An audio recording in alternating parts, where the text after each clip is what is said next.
listeners, our guest on Just Talking is our new kick-ass CCS video game contributor. He is known as HenricK the WrecK, also known as HenricK Rivera. How you doing, my man?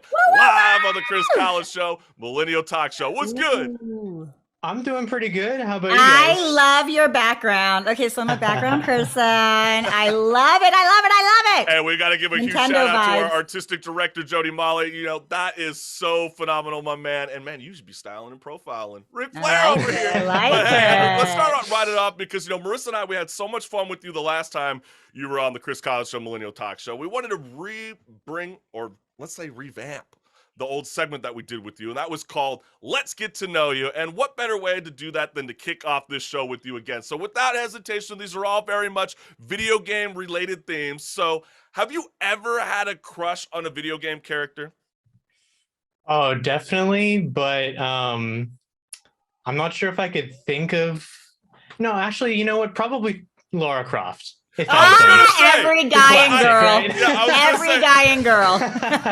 But when did this start, though? Was it during the days of the triangle titties of Lara Croft on, you know, the Nintendo 64? Or was it during the era of the PS3 and PS4 where we have the more fine-toned, athletic Oh no, Lara it was, Croft? I mean, I think that she's just an awesome character overall, but Yeah. definitely it was more so when I was younger. You know, my Triangle era titties. is more the triangle titties. Yeah. Henrik likes triangle I'm titties. just saying, they're very triangle. But, you know, I'm kind of shocked you didn't reference Grand Theft Auto's Vice City because, I mean, the first person that I thought of was Candy Sucks. I feel like that was a majority of everybody's fascination when it came to But wasn't that beautiful- after Lara Croft? That was after Lara Croft. That See, is for I'm sure. telling you. So you talk about your first. So everybody remembers their first crush, right? No, we all remember it. So Lara I think Croft that's a would very win. fair assessment. But you know what, HenricK, this is very important because I know we got younger cats on. They are in school right now, probably as we speak. You probably shouldn't be watching the show if you've got a class happening on Friday morning. But you know, we've all pretended Nah, to be screw that. sick. Watch the show. Yeah, exactly. Screw that. Watch the show, damn it. But you know what? Have you ever pretended to be sick or something like that nature to go and play a game that was officially released?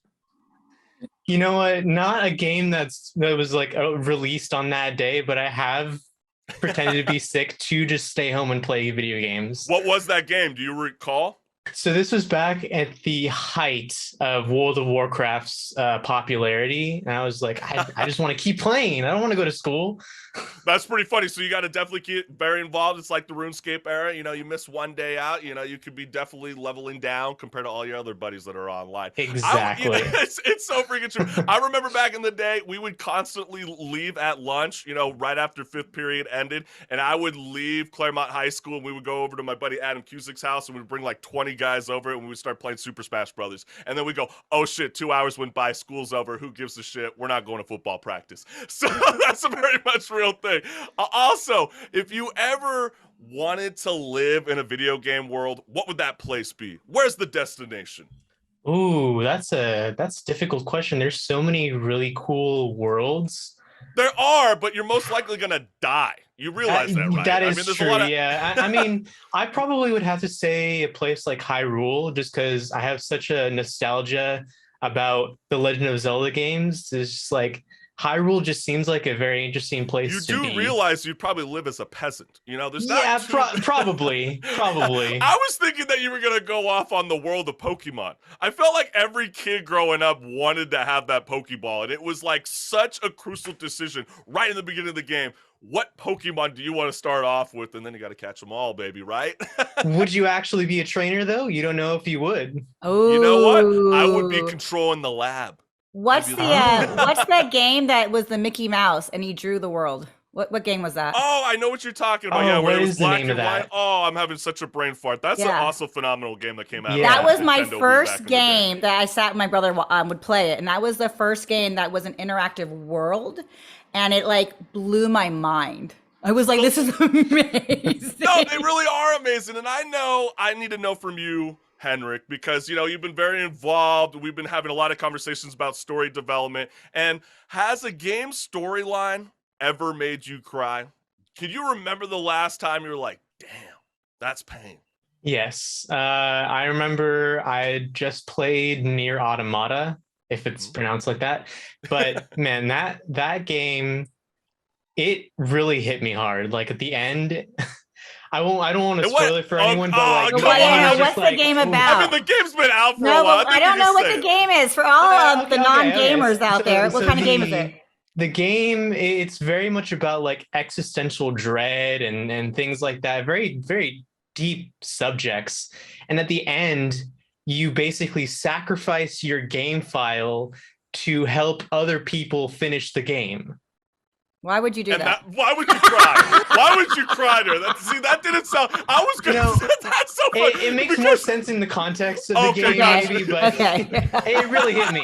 It hit me really hard. That's called death to ego. Death Because to you know, ego. I was gonna say. I mean, I remember playing The Last of Us 2, and then when you play like within like the first 30 minutes of the game, and you see the beloved character Joel that you constantly played in the first game get bashed in the head by a golf club, and you see everything. Yeah, I shed a tear a little bit because that guy is one badass mofo, and don't screw it up, Pedro Pascal, because I'm counting on you to make this work. But HenricK, let's get right on into it because video games surged in popularity during the pandemic as people were stuck in their houses with nothing to do.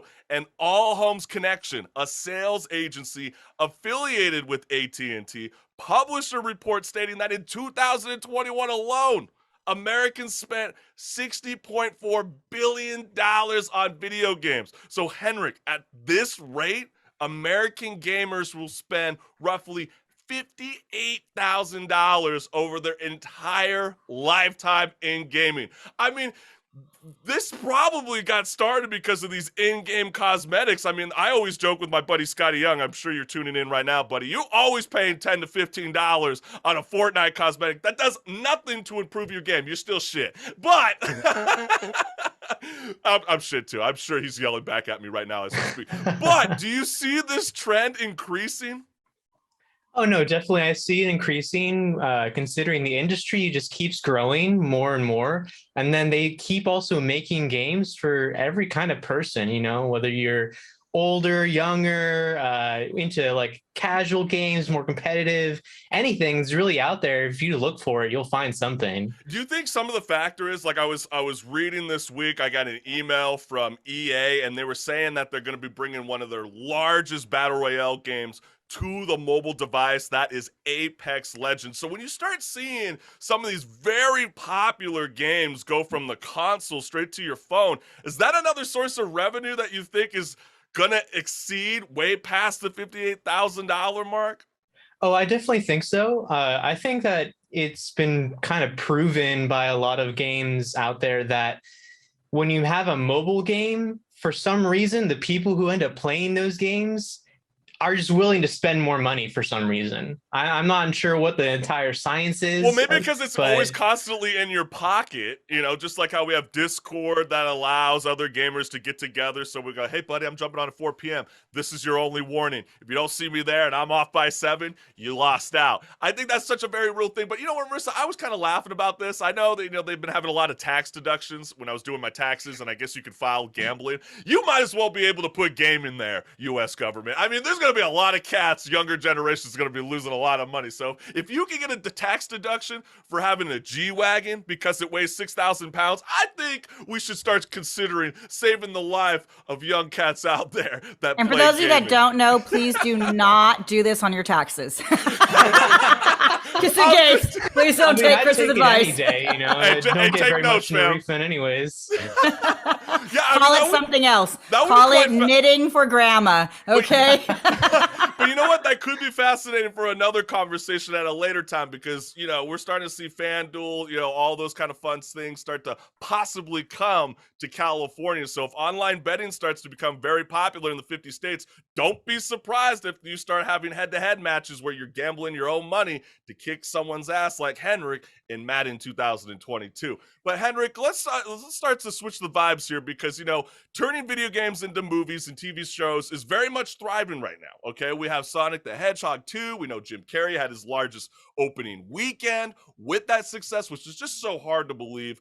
We also have the horrendous Halo TV. Watch that on Paramount Plus. It's very cringeworthy to watch because there's no Halo vibes that I'm ever feeling from that show. But we just got new information that Dwayne "The Rock" Johnson will be starring in last year's Game of the Year winner, It Takes Two. And also at Cinecom last night, they premiered Kevin Hart voiceovering for Borderlands, the movie. So when you see this kind of stuff or hear about this, HenricK, I mean, do we need fewer video game movies or more movie video games? You know, I definitely would like them to see, or like them to make more video game based off of movies. But I don't know if there's like a licensing issue or something, or maybe they just don't want to take the risk anymore. Because I haven't really seen very many of them. When you really look back, like, do you really think whole it's a era is licensing gone. issue? Because I started to think about like Halo TV, for example, right? I mean, one of the biggest gripes that you even mentioned so beautifully in your IG reel is that the showrunner for Halo TV never actually played the game before he played the game. Which is insane. or Yeah, it's created crazy. the TV show. So do you feel like Industry 343, the current company that's on top of Halo, is like, let's give Paramount all the rights to create the film, and then if they totally tank it, then that serves us away from them as far as possible to be like, maybe we can explore this at a later venture if nobody likes their idea of the concept of what the Halo universe is all about. Do you think I'm sort of getting onto something? Yeah, you're probably getting onto something. Like, I don't know if they're gonna really want to make another bit of work with them based off the feedback that people have been giving them, but we'll see. Season 2 is already announced, so. Yeah, because I feel like the final straw for a lot of video gamers is the one that everybody's super hyped up for it, which is HBO's The Last of Us. They casted, Pedro Pascal as Joel, who looks nothing like him, and there's plenty of other characters that look nothing like him. We saw Resident Evil. They did the same thing. Nothing looks like them. I guess this is going to be the final straw, and I guess we're going to have to see what's good. But I know what's also irking gamers right now is that Sony and Microsoft recognize the growth of gaming, and both platforms plan to beef up revenue by placing in-game ads to free-to-play games. So should gamers be concerned that this tactic will eventually bleed into $70 games? I don't know if they'd ever be able to really put it in like the $70 games. But like going back to like mobile gaming and how big that is, a lot of the mobile games, that's actually like a standard pretty much. Like if you're going to go download a free mobile game, you're most likely going to have some pretty intrusive ads while playing that game. But imagine playing COD Warzone and you never actually purchased the $70 game, but you just want to play the free-to-play Warzone. What if you had to watch like a minute 30 ad just to get launched into the system? I mean, doesn't that sound crazy? I mean, we're starting to see streaming services start to drop. I mean, we got the Xbox Game Pass, we got PS Plus broken down into 3 tiers. I mean, what's next? Is there going to be a 4th tier where they say, hey, no ads involved while you play your games? I mean, is this kind of crazy? Because I started thinking about 2013. I remember everybody was bitching at the time that you were actually being charged to play online multiplayer, which today I still feel like is a crime. It should be free. I mean, you're already paying $70 for the game. Damn it, you should be able to jump into that server for free. So if we couldn't get a grip on that now, what say it, even when we were saying at the top of this segment, $58,000 in your entire lifetime, I feel like they're aiming for the 100K mark. If they see what's happening just in 2021 alone. Should we be concerned? I mean, it's definitely something to keep an eye out on. I think that personally, though, if they tried to do that, there probably would be way too much backlash from people. And, the last thing that they really want is people to not play the game just because of ads. They want people to play the game because that's making them money at the end of the day. Yeah, and I understand that like some people get mad here and there, and I know one of the controversies that was just recently was NBA 2K21, where they added unskippable advertising. Now that pisses me off. Pisses me off. Yeah, No, I don't care ridiculous. if it's YouTube. I don't care where it is. The fact I have to sit there and just like go, even if it's 10 seconds, I get so mad. Freaking annoying. Especially mad. even, like, let's say, Marissa, you're playing the game and it's the halftime show and you see TNT and you see the fake Shaquille O'Neal and, you know, Chuck and Kenny up there, and all of a sudden you're trying to skip it because you're just like, damn it, just give me the freaking third quarter, and you can't. That is totally insane. And we might not actually have any leverage in this unless, you know, we kept saying it in the last show, it might go to our smart TVs. There might not be no console anymore. So if there is no console and Microsoft and Sony's not making any money anymore off devices, they're going to have to find a new place for revenue. So I'm sorry to say this, fan. I'm just the messenger. Don't shoot the messenger. In-game ads is coming for sure. All right. But let's switch it off because, you know, it's been nearly 6 months since Facebook announced it was rebranding Meta, or to Meta, excuse me, and it would focus it more on this upcoming metaverse. So, HenricK, I know you've been involved in the mix. Tell us what's good, what's happening, and what are the involvements going around the industry? Yeah, so a lot of big companies are actually getting into the metaverse, or the concept of the metaverse. You know, you got Disney, they're doing their own thing. Epic's doing their own thing, and they also just started partnering with Lego to try to get it into the hands of children as well. And then, you know, based off the name, also you got Meta, previously Facebook. They're doing their own thing, kind of trying to lead the charge for the metaverse. And they next month, early on, are trying to put together their first hardware retail store, and then even have like a band like Slipknot partnering with a company called The Sandbox, trying to make their own metaverse so that they can actually premiere music through it. But I have a question for you two. Great. So I feel like the metaverse is a lot of like marketing and buzzwords, but I feel like most people don't even really know what it is. Do you guys know what it is? I know what it is from Player Ready 1. If anybody wants to read that book. Okay, go ahead and read that book. Let's go ahead. Well, I was going to say, I think the metaverse is not necessarily having to jump and get involved into a virtual space. I kind of feel like metaverse is sort of the concept of like what was announced this week, where Snapchat is introduced a new AR system that's called Dress Up, where you can turn your phone into an AR shopping mall. And so I think when you get to implement these kind of virtual ideas where you get to point the camera at yourself and you get to try on different clothing without actually wearing it, that's kind of something that Marissa and I sort of explored even 6 months ago, where Amazon was launching their own barber shops where you don't have to necessarily dye your hair right away. You can make it pink, and then if you think that's kick ass, you go make that same cut happen. You know what? I actually probably need this. I'm dyeing my hair today. I'm going red, and I didn't even do that. I should have probably done the app. So we'll find out next week. But I think the idea of like a 2D, you know, format, especially like on the internet, just like how you referenced, HenricK, where Disney's saying they're going into what they're calling a Web3. What does that necessarily mean? Is it because we get to actually walk through the kingdom on the web? I mean, I don't know. I mean, I feel like I'm sort of juggling the concept. I mean, how would you explain it? Yeah, I mean, what they really try to market it as, it seems like, is really the full-on VR experience, where you're going through this environment, you know, either to talk to people or maybe shop or something. The big thing that I think about every time, though, is, you know, VR is supposed to be this huge immersive experience, and it really demands your attention. But here's the thing: we all have a smartphone. Yeah. We all have so many things that we're like trying to do at the same time most of the time. You know, whenever you go into a market or a store, a retail store, most likely either you or someone else that by you is going to be on their phone, like doing something else while they're shopping. I don't know if you're going to be able to really do that in shopping in the metaverse.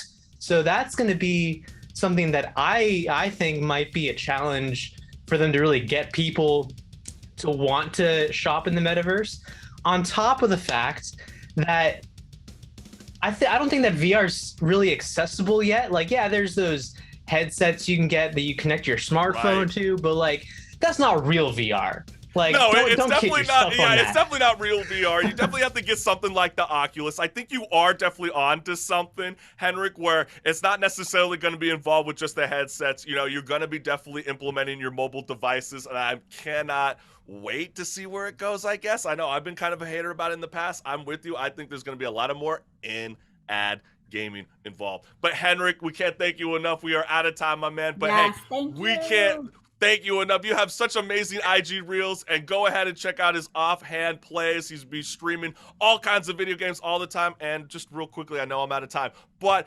HenricK and I were so excited. This summer, we are eventually going to be starting our gaming talk show. So keep a lookout on social media, fam. It's going to be coming to a computer or your phone or your console near you. Thank you again, HenricK, for joining the Chris Collins Show, Millennial Talk Show.